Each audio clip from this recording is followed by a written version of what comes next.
Switch this on. Switch this on. Right, how do I make it fly? Whoa! Whoa!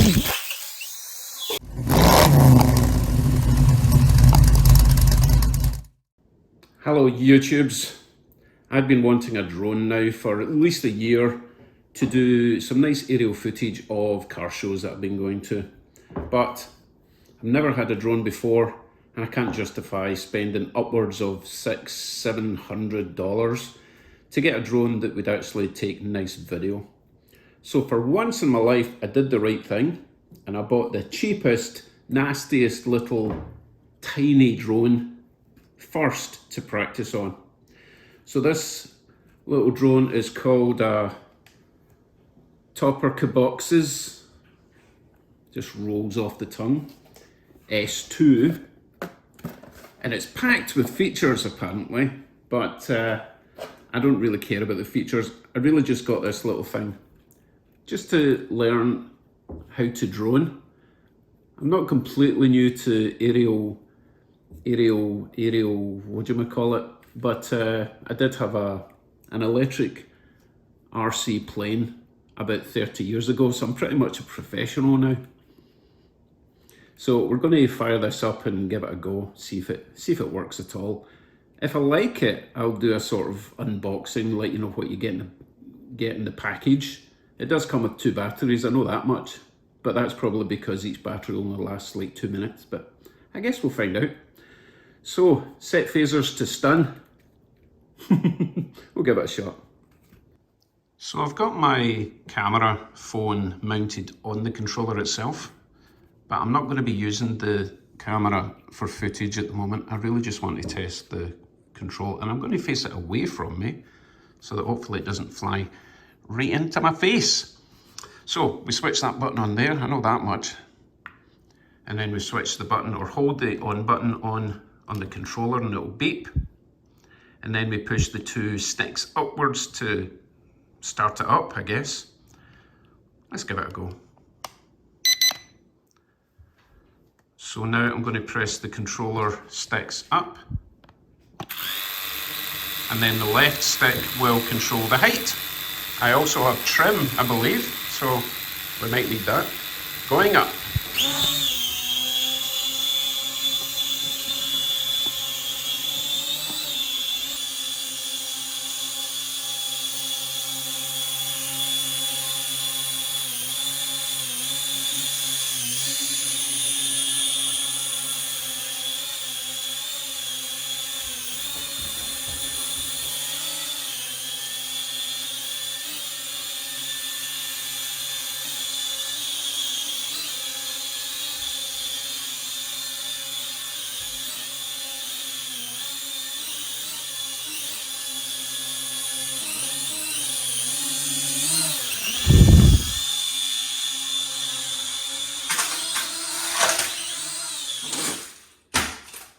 Whoops. Let's see how well it survives a crash. Lost one of its little guards. Still switched on. Back to the table. These things are designed to crash. Well, they're not designed to crash, they're designed to withstand a crash. And it's so light, it really shouldn't cause it any damage. Well, let's find out if it still fires up. I'll switch it off just in case it needs to reset.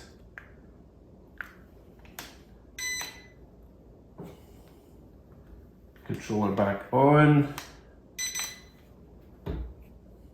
See if it goes again. Yeah, seems to be good. Nice. Now I just need to learn how to, drive it or pilot it or whatever it is you do with these things. So far, so good.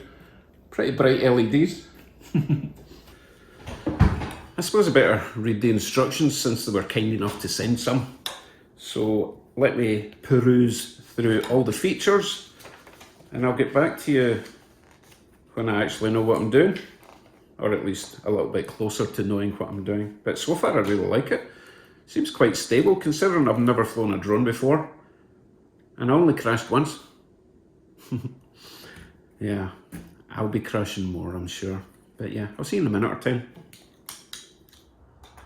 In an event of an emergency, when the drone needs to be stopped immediately, long press the button and the drone will stop immediately. Okay, that's that done. So I've moved out to the garage, got a bit more space, excuse me, and it was kind of freaking out the dog, so that's not good. So it's got a few features that may or may not work, so let's give it a go. Oh, I've also installed the app so we can take some high quality 1080p video. We'll see. Right, so let's switch it on again. Drone is on and controller on, and this is what the app looks like. Now the first thing you're supposed to do is calibrate the drone, which is this button here, that one there. Press that and it'll do some flashy things on the drone, and when it stops flashing it's done. You see it flashing? Maybe not. So that's it calibrated. Now let's have a look at the app and see what the camera might look like. So for that we press the start button on the app, which is there. And what happens if I press camera? Unconnected. Right, let me quickly check that. Go to my settings, which you don't need to see. Yeah, it's TOPRCBOXS there. Clicking that. Unsecured network. Blur. It's connected now. Okay, so probably have to. I thought it would also always be connected when you switch on the app, but apparently not. So you have to connect it each time. Well, as far as I can tell. So now we have the camera on the phone. That actually looks pretty good. I mean, the frame rate's terrible, as you can see, but the quality looks okay. It might actually be okay for pictures, but as I said before, that's not what I bought this for. Let's continue with flying this thing. First thing I want to try is the auto takeoff and landing, which is this button here.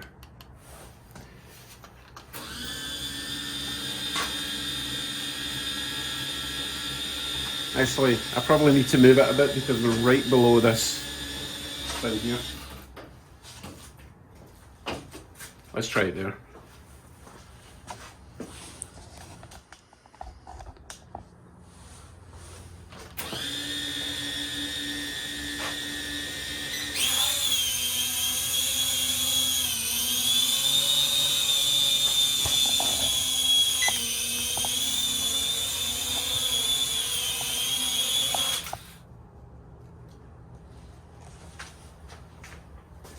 Well, that worked. I pressed the auto land button before it went outside and the wind caught it and I never saw it again. So that seems to work. Now it was drifting that way, but that's what your trim buttons are for, to stop it going drifting too much in either direction, but we'll get to that. Right, what we try next?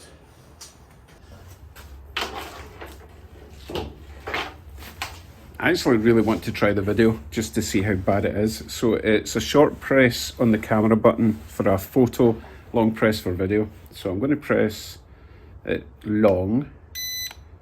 Does a long beep. Apparently it's recording. Let's fly.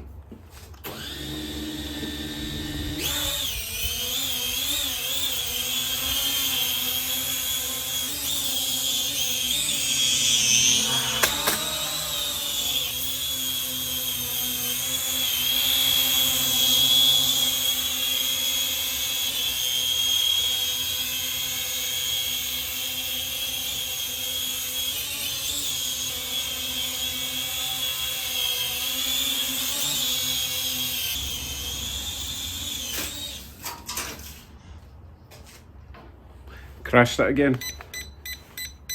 Oh, I don't know what that means, but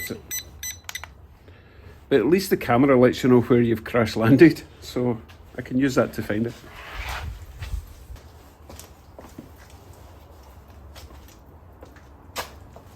There he is.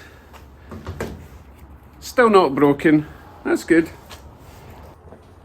The video actually looked surprisingly clear. Frame rate's terrible, so as I said, Probably good for photographs, not so good for video. I will try that again later outside when I've kind of mastered the controls. Next thing I want to try is headless mode. Headless mode means that if you're flying forward and you want to turn left and right, instead of moving forward and turning like that and then going that way, or turning right and going that way, it'll just go forward, left, right, back, forward.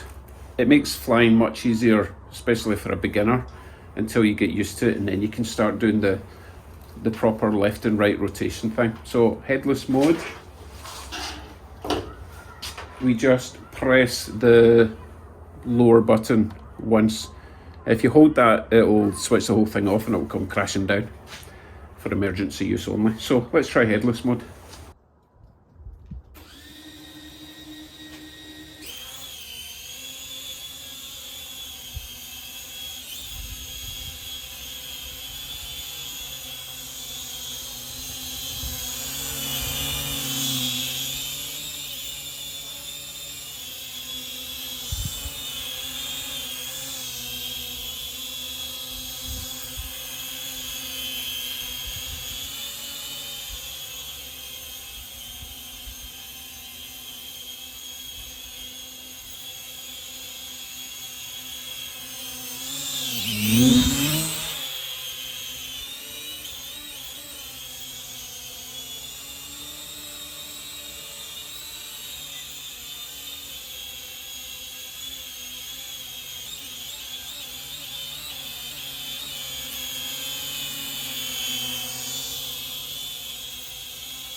We are getting there.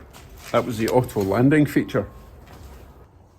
The only things left to try would be the speed settings, which is this button. You get 3 speed settings apparently, and you probably need the higher speed, which is more sort of higher power for flying outside if it's a little bit breezy. Otherwise you've lost your drone, it'll just fly off, or the wind will carry it away. And this button here is for the 3D flip, which is your drone will do a sort of 360 spin like that for absolutely no reason, and I'm not interested in even trying that because no doubt I'll just crash it straight into my truck. But I would like to try the speed setting outside, and hopefully this will not be the last time you ever see my drone. Wish me luck.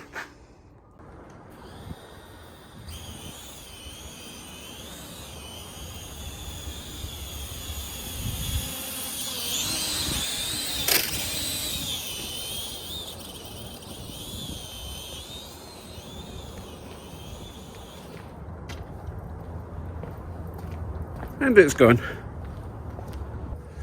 I forgot to put it in headless mode. Let's try one more time before the battery runs out. I think they only last like 4 or 5 minutes.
Way better with headless mode for a beginner like me. So battery was still working. I did the Autoland thing, but that's enough for now.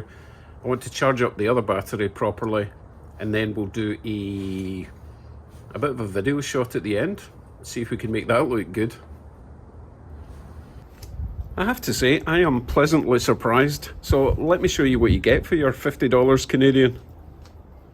You get one very stylish little drone, one fairly basic controller, but it does have a little holder for your mobile phone, two little batteries with about 5 minutes of flight time each, and two charging cables with the USB connector, a spare set of propellers, screws and screwdriver, and a pretty detailed instruction booklet, which is a very nice surprise. And most importantly, a great big bag of fun. So I didn't actually plan to do a review of this little guy, but it's almost Christmas. People are always looking for ideas for stocking fillers. And really, you can't go wrong. I have no idea how much this is in the USA, but as I say, it was about $50 Canadian. There's always discount coupons, so check the link in the description and see how cheap you can get it. I also think it's probably a copy of many other drones that look just like this, so they'll probably all do the same thing. But hey, 50 bucks.